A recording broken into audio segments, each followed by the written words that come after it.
Damn, Australia be crazy. Good day. How you going, boss? Welcome to Australia. I'm Henry. Yeah, thanks, bud. Halfway across the world, and I gotta tell you, them toilets be freaking me out. I don't know how y'all deal with them. Sir. The reason why we brought you here is to run an idea by you about a certain sedan. Yeah, of course, bud. I'm all ears. So, picture this. V8, rear-wheel drive, manual option, performance brakes, and performance suspension, all wrapped up into a family sedan. Sure, why not? You had me at V8. Is this like a special trim for the Malibu? No. An Impala? No. A new Caprice? No, sir. We call it a Commodore here. Like that prehistoric computer company? No. Like a naval captain? Yeah, sort of, but me and the mates here call it a commie. Oh, whoa, hey now. Whoa, that ain't gonna fly in America. We gotta keep it nice and simple, just like us Americans. Why not just call it simply the SS? Fair dinkum. A fair what'em now? Like Dunkin' Donuts? Y'all have those out here? No, sorry. The only donuts we're gonna be making here is ripping some mad skids with the rear tires. Hell yeah, my brother from down under. Let's get this thing moving and grooving. Gotta tell you, I smell a hit on our hands. Howdy, welcome to Anthony's SS. We're in America, sorry. This has been a car that I love and always have loved. It's me sad that they didn't really sell a whole lot of them to Anthony here. He gets something that's really well taken care of. I was giving him a little shit earlier just because like the old man before, you know, it's like a plastic wrapped couch down there. I don't know if y'all can see that, but yeah, I wouldn't take that off too, so I don't blame you. Feel like I'm sitting in a lazy boy. We've got the flat bottom Chevy Malibu steering wheel, pretty legit actually. And the reason why I make that joke is because in like a C6Z06, you actually have like a Chevy Malibu steering wheel, whereas this one's actually more of a driver-focused steering wheel. I'm not gonna push this car very hard, obviously, because one, it's not my car, and two, this is in such good condition, and this is why I can't have nice things. And yeah, and we got cooled seats. Look at this. Look at all this America right here. Oh, ooh, that tickles. And it's track mode? Okay, competitive mode, and that gives me like a little slip, not too much. We've got Magna Ride in this beast. This is a big car, and immediately I can tell you, you can feel it.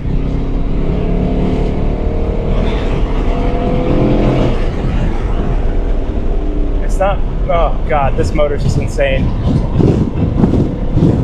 But it's so comfortable. Yeah. Like, it is so comfy right now. It's the perfect daily road.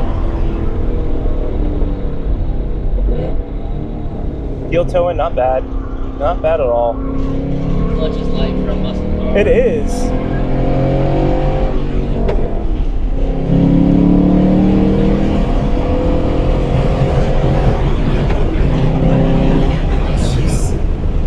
It's just so good.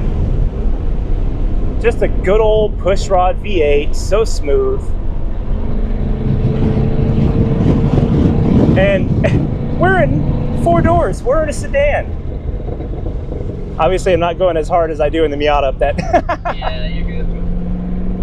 Warm up lap? Yeah, right. Nah, we're not pushing this. There we go. Freedom. Lots of freedom. I can see why you Aussies like this car. It's very good.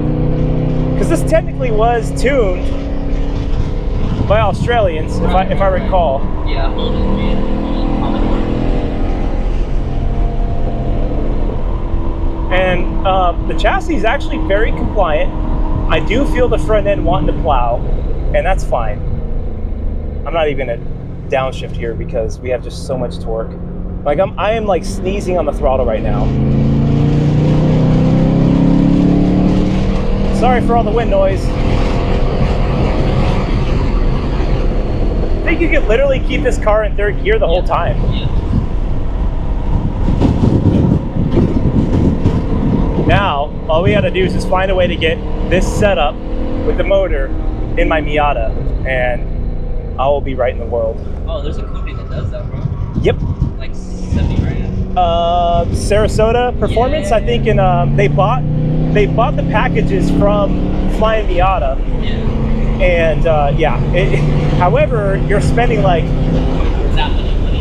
yeah, like 80 grand just for the swap package alone, but you get a full AC car, you get like, it's just a turnkey swap. And I mean, I get it. For the bang for your buck, like it's a good car. So I'm gonna cool it off here. Obviously, like I said, I'm not pushing this car. I'm not gonna do it because I got a good sense of it. And here's the deal. Yes, it's big, it's heavy. However, the suspension is insanely compliant. This MagneRide's fantastic. Like, I could feel that you can modulate this car mid-corner just fine. And other than that, like, this car is a great daily. I'm sure you daily this, right? No, I have a daily, but this is my weekend car. Gotcha. Well, you could technically daily this car. Easily. But the gas adds up quick. Dude, I'm sure you go through a tank when you come out here. Yeah. And overall, this is just a pleasant experience. Go hard this last time. Go hard this last time. All right. Don't tell me.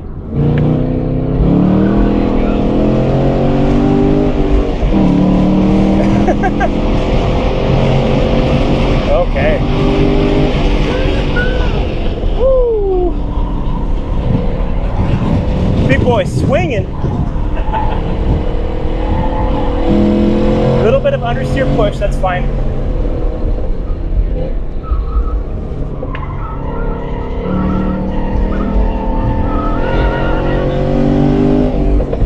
I can't hear you and I'm sorry.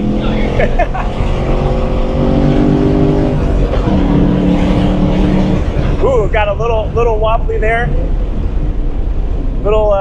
Just a little bit, but it's fine. She's shuffling. He, she, they, them is shuffling. Oof. Trying to get the ass on the rotate with some on throttle oversteer, and it's just pushing. So it's very compliant, as in, like, she's just chilling. Like, she don't want me to push too hard, but it's good. Good here, man. Holy shit, this is the corner right here. This transition right here, oh, so much fun. Yeah, a little understeer. All right. Word. Yeah, once you start pushing, it's like, hey, now, calm down. Yeah, she wants to be going. like I'm definitely built for this, but hey, I don't know you. I mean, dinner first. That's my purse. I don't know you. Family sedan, so sleeper. It doesn't get any better than this, man. It's tragic. I mean, 4 years. Well, I appreciate you let me have a go. I was like, I feel weird for asking this, but can I drive your car? Like a once in a lifetime. Don't ever sell this car unless you can double the profit, at least, at minimum double. 2027, rolling out on Mecum or Barrett Jackson showroom. You've got bids for $160,000 sold to Billy Bob from Kentucky, and then he's just gonna sit in the car and putt around town, never do anything else than that. It's gonna go full circle, like the gentleman that had this before that has his car in pristine condition, and they're just gonna go do grocery runs, you know, maybe pick up their grandkids sometimes. Overall impressions, steering, it's actually nicely weighted. I believe this is EPS. Front end does push a bit. You can definitely feel the front weight. The suspension itself, it is good. It's stiff. There's just slight wavering whenever you're making quick transitions, but other than that, like, it's, oh God, listen to that. Like, none of this matters whenever you hear that. God, that's not stock exhaust, right? Factory, bro. Huh? Factory. Get out of here. Yes, sir. Pop tune from the factory. That is so sick. Dude, thank you. Awesome car. Be sure to like, comment, subscribe, everyone. You know, like, comment, subscribe, all that good shit. What a badass car. Anthony is not a member. However, this is his second time a week. No, this is my second time ever driving a car, so like it gives me a little more confidence when I see them, what they can do in my own car. He's got the fix. I keep saying heroin's cheaper. It's just like, it's so much more fun than, anyways, I'm not going to get into that. Please don't demonetize me. America. Hey, what's going on? Welcome back to the tier list, the Chevy SS, or rightfully known as the Holden Commodore VF chassis. What a very cool and interesting car. Sadly, didn't do very well here in America because it's not an SUV, and that's all we drive out here. Sorry, Chevy. But personally, I think that the car was a little bit late for its time. I think if this car came out a little bit before 2008, it would have done a lot better. Imagine if Chevy had thought of this back whenever the Camaro came out, or the F-body chassis. We'd be in a totally different dimension. Let's chat about the drivetrain first. LS3, 415 horsepower, 415 foot-pounds of torque, 6.2 liter pushrod V8. What can you say about a good old American pushrod V8? Phenomenal motor, they always work. It's the staple go-to motor for V8s. Sorry for it. Pushrod technology is prehistoric now. Keeps the center of gravity low. That's one thing about dual overhead camshaft engines, taller motor, whereas pushrod V8s are short, compact, and they just work. It's a, if it isn't broken, don't change it type of approach, and pushrod V8s will go on and on and on. There's nothing you can do about that. Deal with it. The good thing about these motors is you can get really good gas mileage just idling around town, or at the top end, you can go ahead and rev it out. It's not a super breathy engine. What you get when the power band sets in is what you get, and it stays there. It doesn't change. It doesn't intensify. Very linear power delivery. LS engines, what else can you say about them that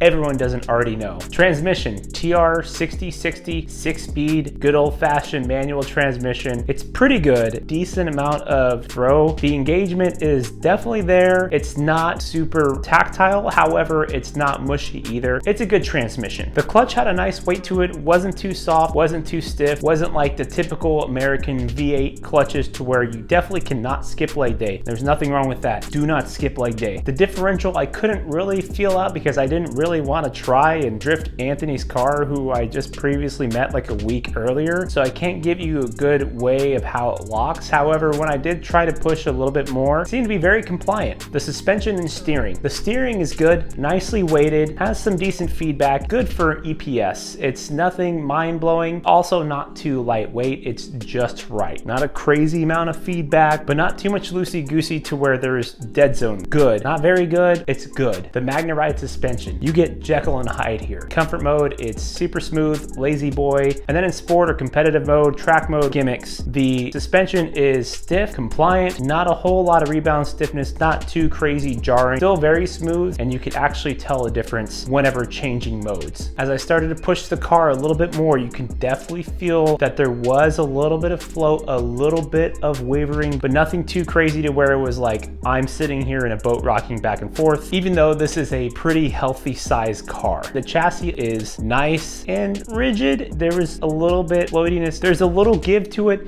It's not too stiff of a chassis. I don't expect it to be a crazy stiff chassis. I believe the SS in manual form weighs 3975, so just 25 pounds under 4,000 pounds. So it's near 50-50 weight distribution. And actually, with all that torque from the LS engine, when you're on the gas, say this is the front, this is the rear, it actually will teeter out to a perfect 50-50 weight distribution because the rear is getting shifted with all that weight to the back under acceleration. The more you know, it's actually 50-50 when you're in the throttle. When in doubt, flat out. The Brembo brakes, I never got to touch the threshold of them, never got them hot enough because again, I had just met Anthony a week prior, and as you saw, I was not doing crazy push laps. My buddy Youssef did get to drive this car for quite a bit more laps than I did, and he said he noticed that they got a little mushy, but otherwise held up very well, especially for stopping a near 4,000 pound car. I'm sure since Anthony's bit by the track bug, we'll see him out there. I'd recommend getting some high temp brake fluid and maybe going to a slightly more aggressive pad, and then they should be perfect. Overall, this car is exactly what I wanted it to be. Fun, fast, sports saloon, sedan, what have you. It's a Goldilocks car to me, which is just right. Not too crazy hardcore on the track, but it's not too lazy on the street. It is a good all-arounder. You can take to the track, then afterward go to the grocery store, then go home. It's a family man's performance car.